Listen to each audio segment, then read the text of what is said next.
ensinado aqui, para a glória de Deus, porque é importante que o homem e a mulher de Deus tenham um entendimento que sozinho não dá, que sozinho não vai conseguir continuar a caminhar.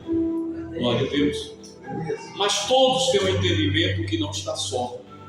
Todos têm um entendimento que Deus é com ele e com ela. Todos têm e agem como quem tem certeza e convicção.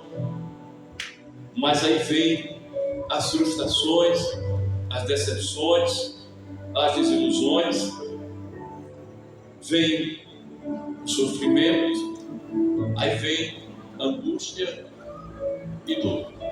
Por que essas coisas acontecem e advêm sobre a vida do homem e da mulher que serve a Deus? Assim como com Davi, não é diferente nos dias de hoje. Quando estamos na casa do Senhor, vivendo uma vida de obediência, trabalhando e andando na presença do Senhor, a palavra do Senhor se cumpre em nossas vidas. Então, a palavra do Senhor que diz: se Deus não vigiar ou não guardar a cidade, em vão vigia o sentinela. Se Deus não guardar a tua casa, a minha casa, as nossas vidas, em vão é os nossos cuidados. Se Deus não abrir as janelas do céu e derramar sobre a tua vida tamanha bênção que venha suprir toda a sua necessidade, em vão é a sua trabalhada. E quando chega em Isaías, a Bíblia diz: em vão é levantar de madrugada e comer o pão do engano.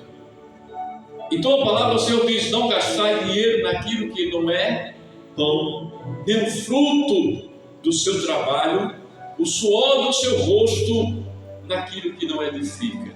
Então nós temos que ter o entendimento de valorizar e priorizar o reino dos céus, de valorizar e priorizar o reino dos céus em toda a nossa maneira de viver. Por que e para quê, pastor? Porque Jesus disse, foi Ele quem disse: buscai primeiro o reino dos céus e a sua justiça, e as demais coisas vos será acrescentado. Então, irmãos, Ele está dizendo em outra palavra: se você estiver na minha presença, se você se preocupar em testemunhar e testificar do meu evangelho, se você for uma pessoa, um ser humano, um homem ou uma mulher que vive para dar testemunho de vida onde chega, e não para me envergonhar, mas você chega para dar testemunho aonde você vai, quando você abre a boca, quando você trata algo, quando você complementa alguém, quando você chega no recinto, as pessoas percebem que você é um santo homem de Deus, ou uma santa mulher de Deus. Ora, então quando eu me preocupo com aquilo que Jesus me ensina, e eu procuro viver aquilo que Ele me ensina, glória a Deus, não tenha dúvida, passaremos por momentos difíceis, passaremos por momentos de limitações, porque o nosso Pai é um Pai justo e fiel, e Ele só nos dá aquilo que vai nos fazer bem, e Ele só nos dá quando nós vivemos para fazer a vontade dEle, obedecer a Ele. Por isso que Ele diz: honrai os vossos pais, e eu prolongarei os seus dias na terra. E não perceba, humilhado, desprezado, ignorado era Davi pelo seu pai e pelos seus irmãos. Então Davi era aquele que foi jogado lá para cuidar das ovelhas, longe da sociedade, longe da própria família. Saía de manhãzinha cedo, eu acredito ainda escurecendo, né, crepúsculo da manhã, e voltava no final da tarde.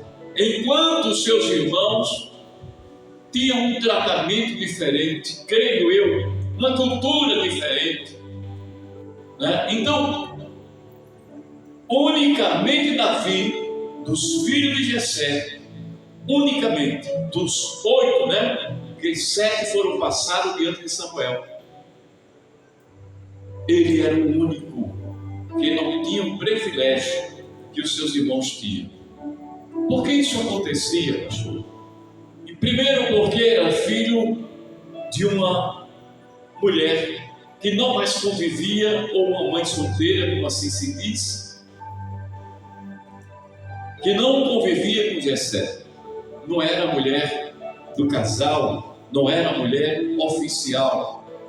Portanto, por ser filho de uma mulher, vamos dizer, solteira, vamos usar a linguagem aqui, né, simplificada, ele era desprezado, rejeitado. A Bíblia não diz, de repente, até a própria mulher de Jessé o aperreava para que ele não fosse, né, tivesse as mesmas condições que os seus irmãos. A Bíblia não diz, mas de repente a pressão da mulher em cima de Jessé fazia com que ele entendesse que era melhor Davi no campo do que entre os seus irmãos. Por que só ele, irmãos? A Bíblia não diz, eu faço analogia. Porque só Davi era pastor dos filhos de Jessé, de uma família que tinha 8. Era para ser no mínimo como os irmãos de José, filho de Jacó. Todos eram pastores. Todos eram pastores. E não perceba, havia uma discriminação, uma desigualdade, havia uma acepção. Só que tem um detalhe, escute, o teu Deus, o meu Deus, o nosso Deus, ele é apaixonado pelos órfãos, as viúvas, os estrangeiros, os pobres, os desprezados, os rejeitados e os menos favorecidos. Aleluia, aleluia. O nosso Deus, ele é apaixonado por essas pessoas. Então perceba, glória a Deus, enquanto o pai o rejeitou, enquanto o pai o desprezava, enquanto o pai o lançava no campo, unicamente ele, aleluia, glória a Deus, Deus estava cuidando de Davi. Glória a Deus. Deus sabia que tudo isso ia acontecer. Então Deus dá a Davi um coração quebrantado. Deus dá a Davi um coração pronto para amar, cuidar e zelar das ovelhas. Deus dá a Davi um coração pronto para dar a vida pelas ovelhas pela qual lhe foi confiado.